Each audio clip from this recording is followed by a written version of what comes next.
Classes के इस digital मंच पे आपका स्वागत है और मेरा नाम है बलराम योगी। और पिछली क्लास में मैंने आपको मेवाड़ के इतिहास के बारे में बताया था और अपन रावल रतन सिंह के बारे में चर्चा कर रहे थे।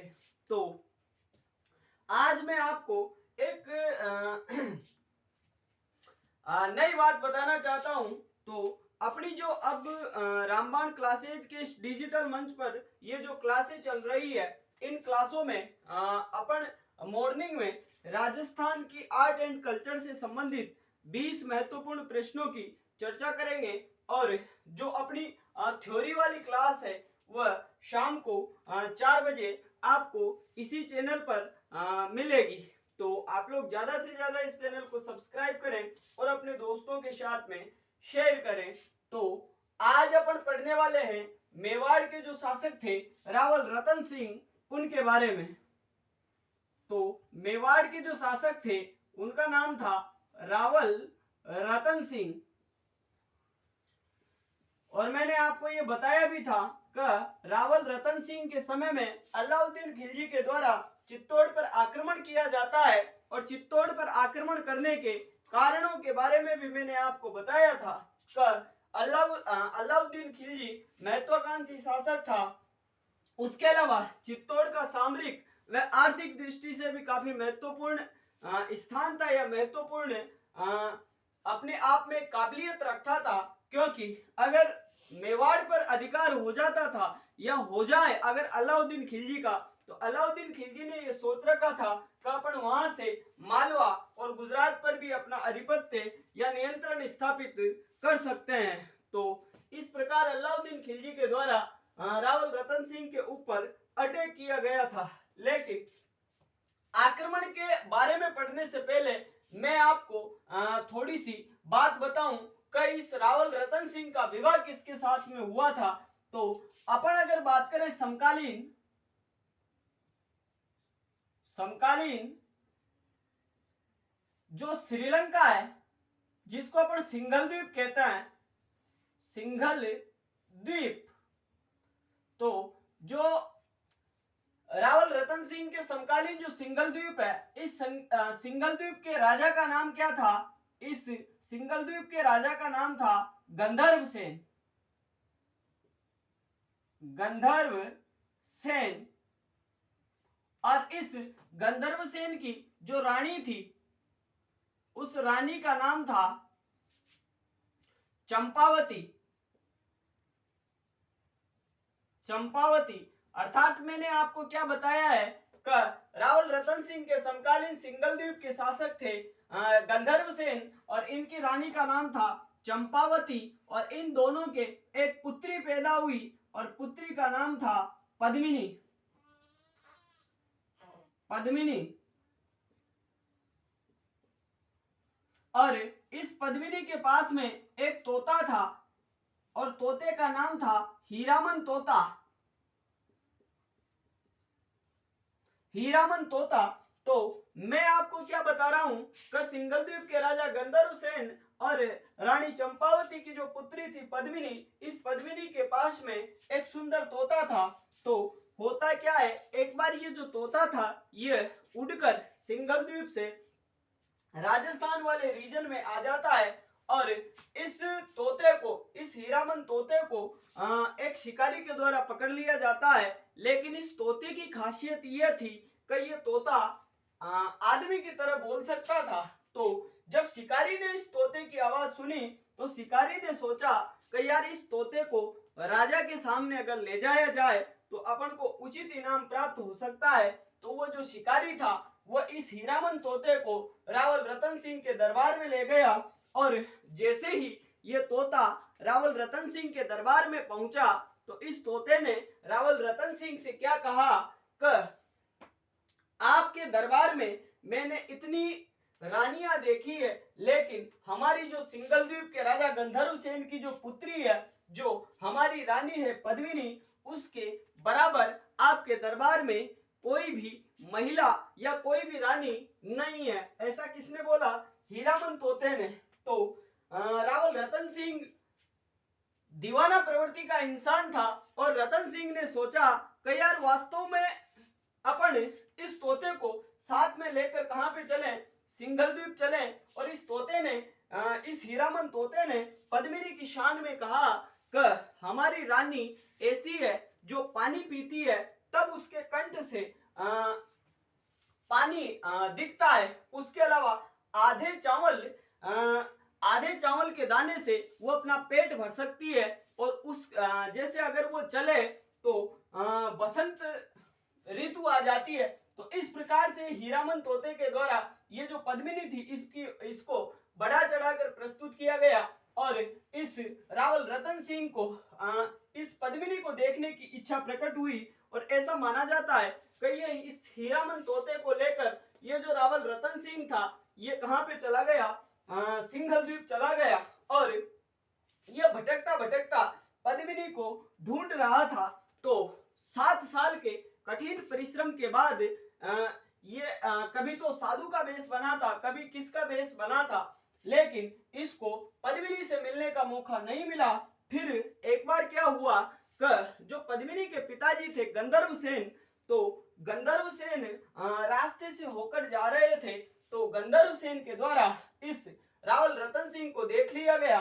और रावल रतन सिंह से इस गंधर्व सेन ने पूछा कि आप कौन हो। तब रावल रतन सिंह के द्वारा यह कहा गया कि मैं मेवाड़ का राजकुमार हूं और मेरा नाम रतन सिंह है। और मैं आप ही के क्षेत्र की एक रानी जो एक कुमारी है जिसका नाम पद्मिनी है, मैं उसके साथ में विवाह करने के लिए आया हूं। तब जब गंधर्व सेन ने इस बात को सुना तो गंधर्व सेन ने कहा कि आओ भाग्य हमारे जो मेवाड़ के सिसोदिया राजवंश के, जो मेवाड़ के रावल राजवंश के राजकुमार है, वह हमारी पुत्री से शादी करने के लिए यहाँ सिंघल द्वीप पर आए हैं।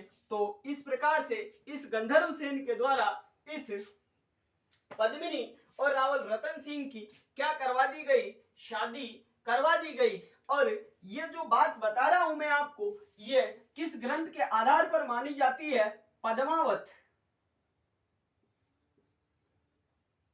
कौन से ग्रंथ के आधार पर, तो आप बताओगे पद्मावत ग्रंथ के आधार पर इनकी क्या हो गई, शादी, इनकी क्या हो जाती है, शादी। और पद्मावत ये जो ग्रंथ था यह मलिक मोहम्मद जायसी के द्वारा लिखा गया था, जो जौनपुर के रहने वाले थे। और इनके द्वारा अवधी भाषा में यह ग्रंथ लिखा गया था। तो इस ग्रंथ के आधार पर यह माना जाता है कि रावल रतन सिंह की जो शादी है वह किसके साथ में हो जाती है, पद्मिनी के साथ में। उसके अलावा अगर अपन इतिहासकारों की बात करें तो सभी इतिहासकारों ने इसी बात का समर्थन किया है कि जो पद्मिनी थी ये सिंघल द्वीप के राजा गंधर्व सेन की पुत्री थी। लेकिन एक ही इतिहासकार और एक ही ऐसे राज्य कवि थे जिसको अपन राजस्थान का राज्य कवि भी कहते हैं, कवि सूर्यमल मिश्रण, जो बूंदी के रहने वाले थे, उनके द्वारा इस बात का खंडन किया गया कि यार किसने बोला कि ये जो पद्मिनी थी ये सिंघल द्वीप की राजकुमारी थी। ये जो पद्मिनी थी ये कहाँ की राजकुमारी थी, पुंगल की राजकुमारी थी, जो जैसलमेर रियासत का एक छोटा सा पार्ट है। और एक अभिलेख भी मिला है और उस अभिलेख में भी बकायदा ये लिखा हुआ है कि ये जो पद्मिनी थी ये पुंगल की राजकुमारी थी, जो जैसलमेर रियासत का एक पार्ट था। अब इतिहासकारों ने इस पद्मावत ग्रंथ को ही आधार मानकर इसको इतिहास बना दिया। तो ये वाली बात थी, तो आप इसको नोट आउट कर सकते हो। अर्थात मेरे कहने का मतलब यह है कि पद्मिनी और रावल रतन सिंह दोनों की शादी हो जाती है, ऐसा पद्मावत ग्रंथ में लिखा गया है। उसके अलावा अगर अपन अभिलेखों की दृष्टि से देखें तो ये जो पद्मिनी थी यह पुंगल की राजकुमारी थी। तो आप इसको नोट आउट कर सकते हो। तो इस प्रकार पद्मिनी और रावल रतन सिंह की शादी हो जाती है। और शादी के पश्चात ये जो रावल रतन सिंह था ये पद्मिनी को बैंड बाजे के साथ में कहां पे लेके आ जाता है, चित्तौड़। तो अब मैं आपको आगे के बारे में बताने वाला हूं किस प्रकार से कैसे क्या होता है। तो रावल रतन सिंह के द्वारा जो पद्मिनी थी इसके साथ में शादी कर ली जाती है। और शादी के पश्चात इस रावल रतन सिंह के दरबार में एक पंडित रहता था। तो अब रावल रतन सिंह की रानी कौन बन जाती है? तो रानी थी इनकी पद्मिनी। रानी थी पद्मिनी। और इस रावल रतन सिंह के दरबार में एक पंडित रहता था, पंडित। और पंडित का नाम था राघव चेतन। ये नाम भी कई बार पूछा गया है, राघव चेतन। तो ये जो रावल रतन सिंह के दरबार में जो राघव चेतन था, ये कुछ बात करें अपन तंत्र मंत्र या जादू टोना जिसको अपन कहते हैं, उसके बारे में जानता था। तो जब राघव चेतन के द्वारा एक बार पद्मिनी का चेहरा देख लिया गया, तो राघव चेतन के मन में प्रबल इच्छा हुई क्या? पद्मिनी को प्राप्त करने की। तो जब रावल रतन सिंह को इस बारे में पता चला कि ये जो राघव चेतन है, ये पंडित ना होकर एक प्रकार का कमीना इंसान है और इसकी कमीनाई कभी भी धोखा दे सकती है, तो रावल रतन सिंह के द्वारा इस राघव चेतन को अपने दरबार से निकाल दिया गया। और दरबार से जब इसको निकाल दिया गया, तो ये समकालीन दिल्ली सल्तनत के शासक, समकालीन दिल्ली सल्तनत के शासक अलाउद्दीन खिलजी, समकालीन जो दिल्ली सल्तनत के शासक थे अलाउद्दीन खिलजी के पास में ये राघव चेतन आ जाता है और अलाउद्दीन खिलजी से कहता है कि अलाउद्दीन खिलजी, तू क्या चिमना के चक्कर में उलझा हुआ है? रानी तो रानी किसके पास में? रावल रतन सिंह के पास में है, जिसको अगर देखें तो इंसान देखता का देखता रह जाए। और जब वह पानी पीती है तो उसके कंठ से पानी दिखता है। उसके अलावा शायद किसी इतिहासकार ने लिखा भी है कि राजस्थान में रानी तो रानी पद्मिनी है, बाकी और राजस्थान की सभी रानी क्या है? रानियां क्या है? गधैया है। तो इस प्रकार से पद्मिनी की शान में बहुत से इतिहासकारों ने वर्णन किया है। तो इस प्रकार रावल रतन सिंह से नाराज होकर ये पंडित जो राघव चेतन था, ये अलाउद्दीन खिलजी के पास में चला जाता है और अलाउद्दीन खिलजी को युद्ध करने के लिए प्रेरित करता है। तो अब अपन जो अलाउद्दीन खिलजी और रावल रतन सिंह के मध्य में जो युद्ध हुआ था, उस युद्ध के बारे में चर्चा करने वाले हैं। तो आप लोग इसको भी नोट आउट कर सकते हो।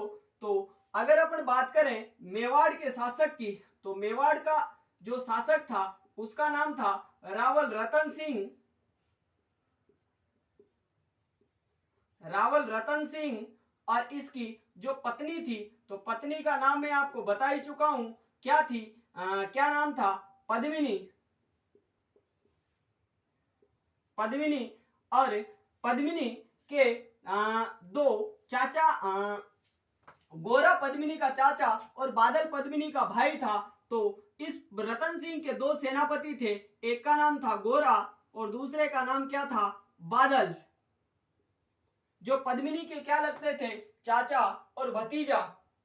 इधर समकालीन दिल्ली सल्तनत के शासक अलाउद्दीन खिलजी जो प्राप्त करना किसको चाहते हैं? पद्मिनी को प्राप्त करना चाहते हैं। तो होता क्या है, इस अलाउद्दीन खिलजी के द्वारा इस चित्तौड़ पर अटैक कर दिया जाता है। और आक्रमण कब किया जाता है? तो आक्रमण बताओगे आप चित्तौड़ का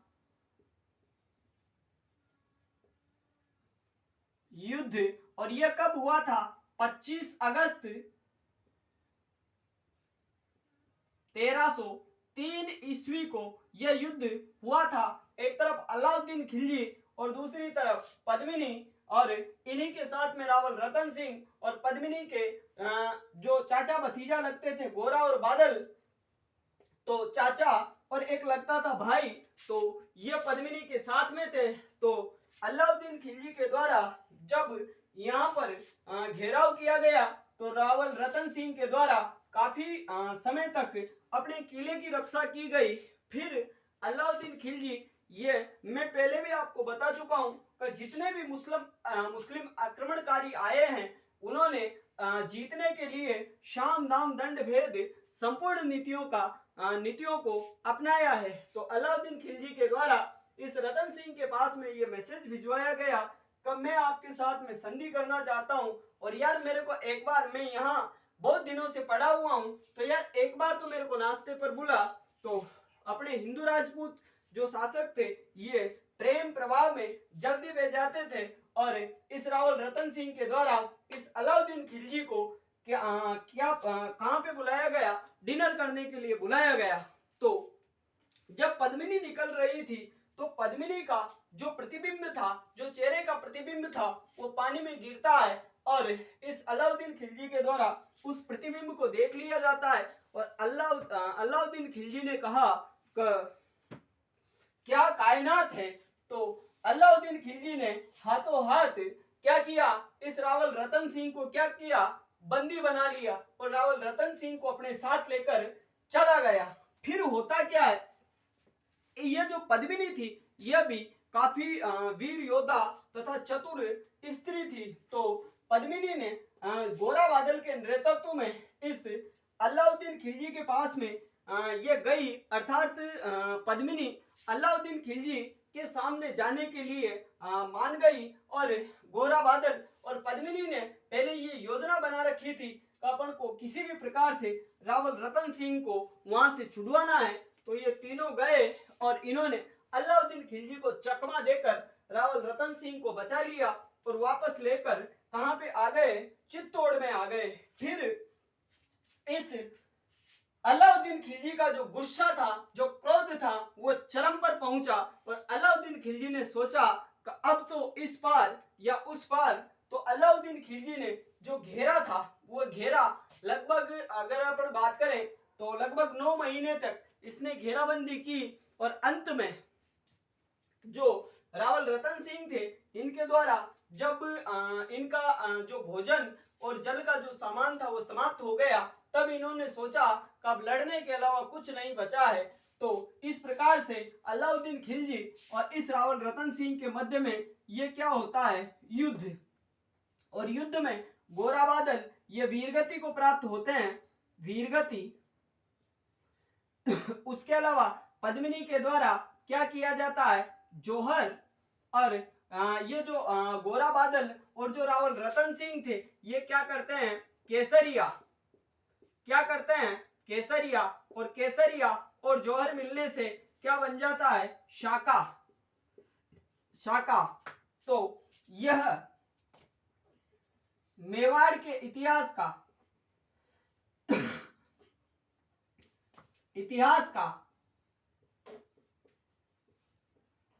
प्रथम शाखा था।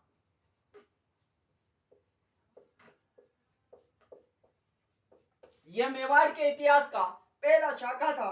और अलाउद्दीन खिलजी चित्तौड़ को जीतने के पश्चात अपने पुत्र खिज्र खां को चित्तौड़ का प्रशासक बनाकर स्वयं कहां पे चले जाते हैं, दिल्ली चले जाते हैं। तो आगे की चर्चा अपन अगली क्लास में करेंगे। तो आप लोग ज्यादा से ज्यादा इस चैनल को सब्सक्राइब करें, और आप इसको नोट आउट कर सकते हो। तो आज की क्लास और अभी के लिए इतना ही। धन्यवाद। आपका दिन शुभ हो।